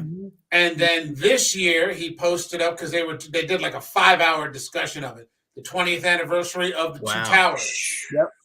And now next year, God willing, they're going to do a 20th anniversary discussion of Return of the King, and extended versions only. Those are like 5-hour fucking discussions. That would be. I would love it, man. But that would be marathon training. Yeah. Be ordering Domino's to come bringing in some pizza. I thought about that, setting something like that up, but it's very time consuming, and those guys are like those guys are professional YouTubers. Yeah. That literally is their job. Right. That's what they do. They've beyond monetized it, and so to sit there, they'll sit through. I think that Gary must do 3 to 5 hour streams every week. Jeez. 3 to 4 of them, and like with the super chats, people $50 here, $100 there, $10 here, $5 there. You see, if you're going to pay me, I can talk 5 hours for a movie. If you're going to hand me money, I could easily talk 5 hours for a movie. You could do 5 hours for free. I've experienced it. So let's be honest. It's the 20th anniversary of Love Actually this year, and I was in a YouTube discussion where we discussed the movie for a whole 5 minutes, and we thoroughly enjoyed it. But then we realized we only liked one character in the movie, and it was about who? Rock and Roll Dude. Bill Nye. Bill Nye. Yeah. Everybody else we liked, but we love Bill Nye's character. Did you see that they tried to cancel that this year? Yes. What? They tried to cancel Love Actually. Yes. Really? They said that Andrew Lincoln, the guy who was in love with Keira Knightley, they said he was a stalker. He was creepy, and this movie needs to be canceled. And everybody's like, "Fuck you!" What is the movie? Love this movie. The guy is Jesus. Wow, things have hit rock bottom when they try to cancel Love Actually. How the fuck do you cancel Love Actually? Yeah. It's like the most harmless movie in creation. The writer said there was only one character's arc he regretted writing at 20 years later. It was about the kid who wanted to go to America to meet women. Oh, yeah, that's a great character. Funny. And he goes, I loved it. And he goes, but looking back on it, I'm like, oh, that didn't hold up well after 20 years. Well, what speaking are you of talking about? He cancel, ended up hooking up with Denise Richards and he thought it could have been funnier. He felt like his writing didn't hold up after. They should have made the character a little deeper. He had that one friend who just kept busting his balls the whole time. Oh yeah. I've got a cute British accent. No, you don't have a cute British accent. Well, find me sexy. You're a loser and you're going to die alone. You must accept this. Yeah, you must accept this. Speaking of cancel, I read something, I guess it was last week, because, it seems like they pick a new person every week to try and pick one. Well, no, last week apparently there was a Twitter fight over, I didn't read the whole article, but over whether people would be offended nowadays by Blazing Saddles. Oh, and I'm like, that exports. What the fuck kind of a question is that? I said, first of all, you better not come after Mel Brooks. And second of all, if you're offended by that movie, you miss the entire point of the movie. Right. I mean, that's the whole thing. It's the most one of the most anti-racist movies out there. But people who are offended nowadays want to be seen. Right. I mean, it's attention. So, you know that they want it. Go ahead, John. No, 20 years ago, because you brought that 20 years ago, I was doing a show and a director said, I introduced my children to Blazing Saddles. Yeah. My daughter laughed out loud at him, but my son got offended by it. And this was back in like 1998 or something like that. Yeah, So it was like 25 years ago.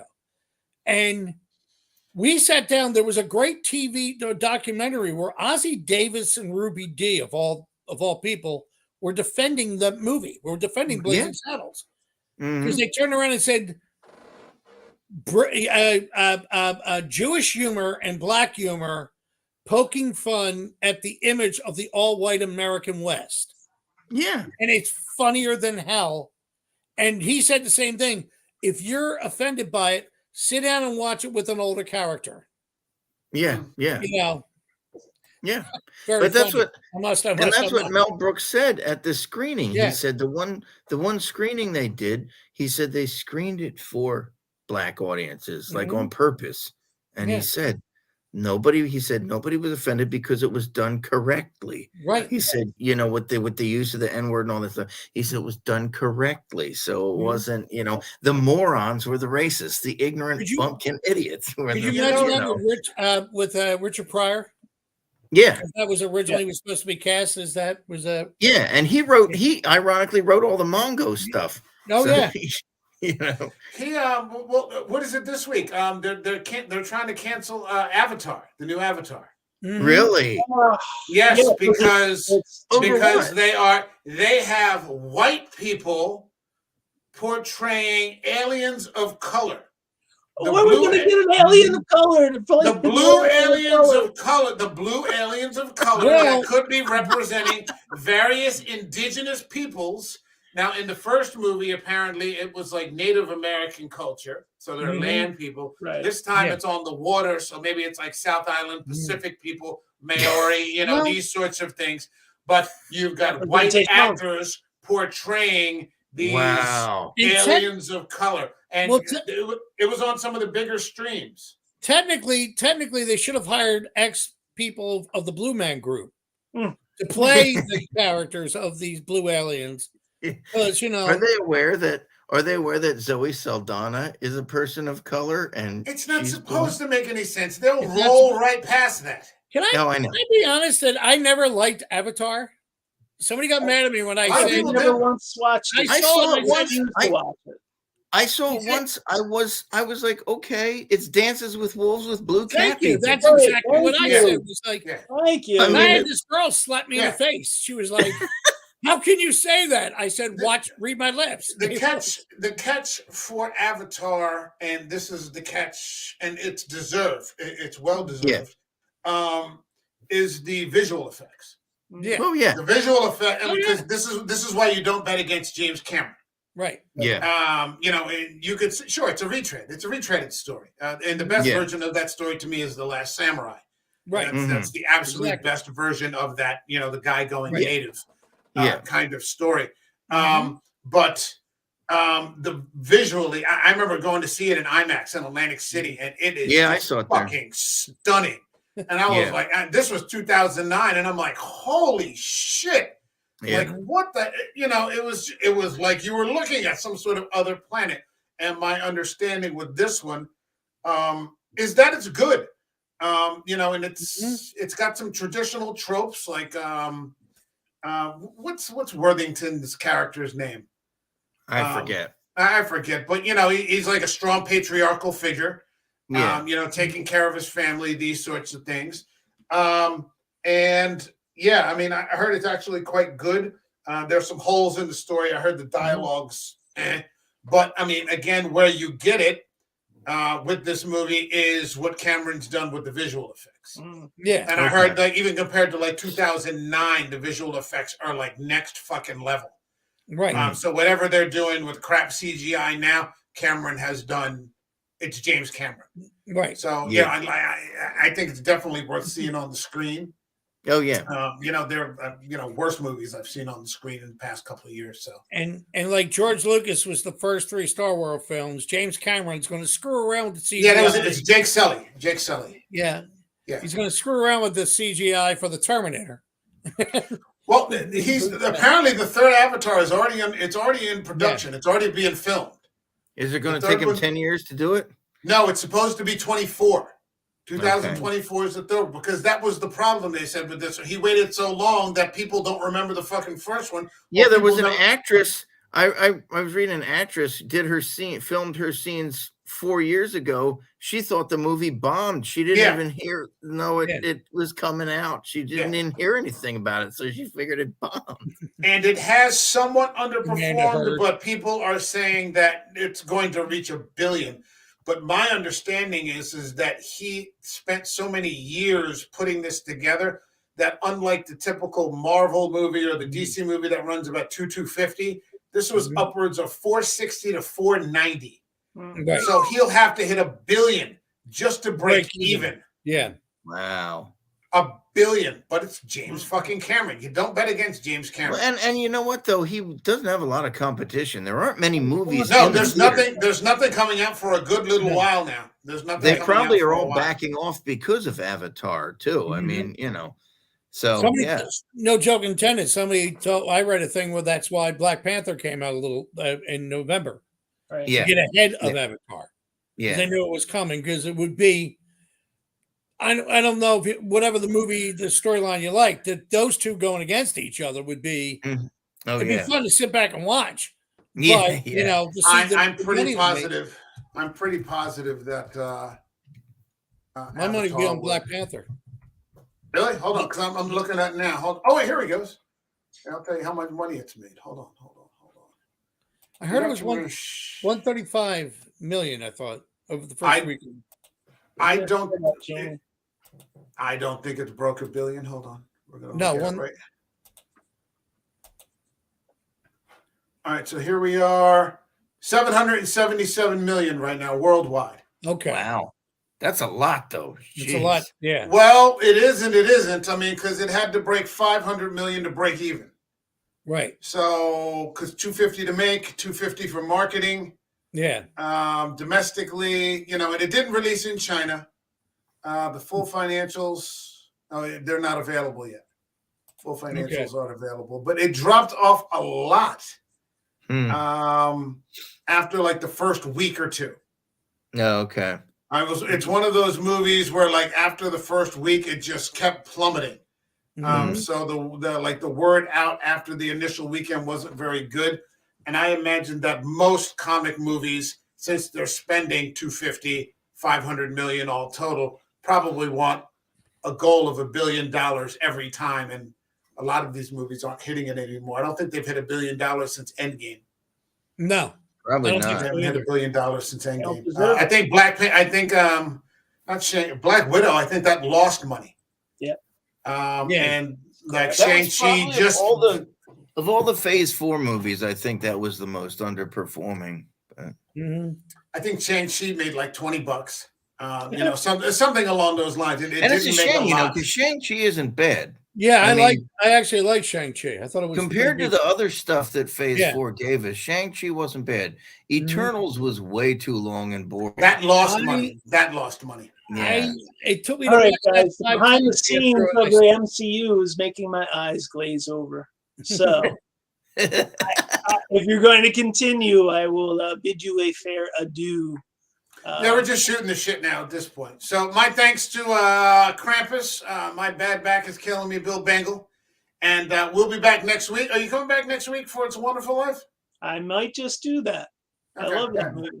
All right. Never seen it either. So, it'll be another first-time view. So, I'm curious. I'm curious if I'm going to survive Jimmy Stewart. All right, man. Thank you again. Get some sleep. See you, old timer. All right. Yeah, I'm gonna head out. Now that the kids are gone. Yeah. He's off. I'm gonna head out too. I got to get ready for work and all that tomorrow. All right. Enjoy. Thank you, man. And, will you be here next week? Are you coming? Yeah, I should be. Yeah. Okay. All right. Yeah, I'll let you know. Yeah, I'll talk to you. All right. Later. All right, man. Peace. Merry Christmas, dude. You too. Merry Christmas, Bill. I forgot to mention that. So alone at last, Mike. Yeah, here we are. Yeah. So I'm glad you asked me to catch that movie again. It was fun, man. It was. I'm glad of that. I'm glad that it was Bill and Ryan and you, and I'm glad that it was 150. Because like I said, we talked about all kinds of movies for 150, in passing. But I'm glad that this was the movie that it landed on, especially as this channel goes on. I'm trying to stick to I'm mining for the nuggets. Well, did you say you didn't It's a Wonderful Life? You never saw it? No, haven't seen it. Okay. So.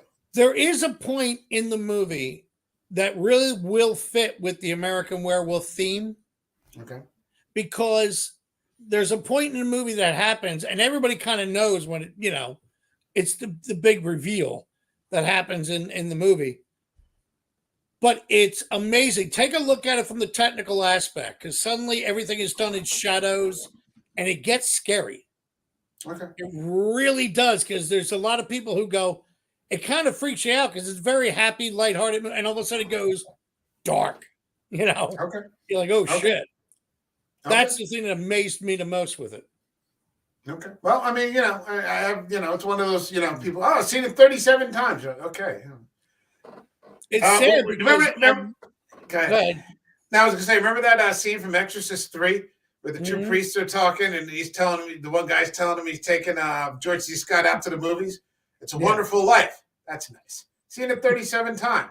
That's commendable. You got a favorite movie? The Fly. It's just to see this droll fucking priest just looking at him. The Fly. That's The my Fly. favorite. I love that. Yeah, it's just fucking gotta catch Krampus. Did you see Krampus yet? No, Bill's been bugging me for like 3 years to watch it, but no. You know why? You'll actually get a kick out of it. There's some really dark humor in it too. Yeah. He's punishing naughty kids, right? Yeah. Yeah. Oh, naughty adults too. Okay. It's not just around to it. What's her name? Who's I can never remember her name in Heredity. Toni Collette? Yeah, she plays the mother in it. No shit. All right, I'll take a look. And the guy who was the original Eric, what's his name? He was the original Hulk with the Ang Lee movie. Eric Bana. He's the father in it. No shit. Yeah. Okay, I'll take it. I think it's on HBO or something. But it was fun. I was surprised how much I liked it. Okay, I'll take a look. I'll take a look. All right. All righty, dude. All right, buddy. I will see you next week. Yes, sir. On? Okay, and so 1 week from today, we'll be here for It's a Wonderful Life to celebrate the coming in of another year, 2023. My thanks to Chris Kringle. Merry Christmas, everybody. The Ryan Daly, and I can't remember what Bill's name was in this one, but it was Krampus. So the very best wishes, everyone, for a Merry Christmas, Happy Hanukkah, whatever holiday you happen to be celebrating. Very best wishes for that. Have a safe and prosperous one. I hope you're with, people that you care about, and don't lose the faith. You got it. Okay.